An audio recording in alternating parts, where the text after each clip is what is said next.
Part 2. Byron tried grabbing at me, but the whirlpool was pulling me away too fast.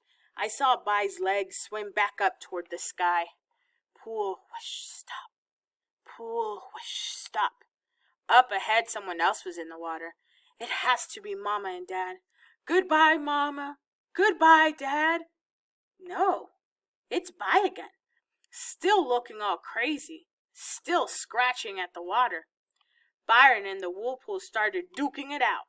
By must have hit it 100 times in the place where its face should have been. Finally, the whirlpool couldn't take any more, and I felt those hard, cold fingers come off my ankle. The whirlpool swam back into the deeper water. The last thing I noticed about him was that he had big, square toes. Byron grabbed me and put his arm around my neck, and it felt like he was trying to choke me. As soon as he got me on the shore and turned me upside down, I felt like I was going to die. I started throwing up a ton of water and food. If there was a forest fire somewhere, all they would have to do is hold me over it, and I would have put it out.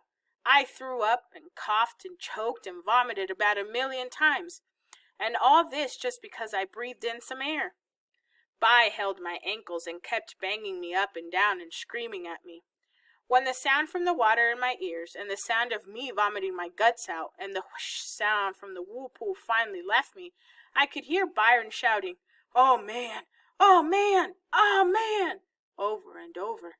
Finally I yelled, "Stop! Put me down!" Byron dropped me on the ground right on top of all the water and junk that I'd thrown up. I knew he was going to make a stupid joke about me landing face first in all that mess. But he didn't. He just wrapped his arms around my shoulders real tight and put his mouth right on top of my head. Byron was shaking like he was getting electrocuted and crying like a baby and kissing the top of my head over and over. This was real disgusting. He just kept saying, "Kenny, Kenny, Kenny," a bunch of times with his mouth wide open on top of my head. I could feel his teeth grinding into my skull, but By didn't care.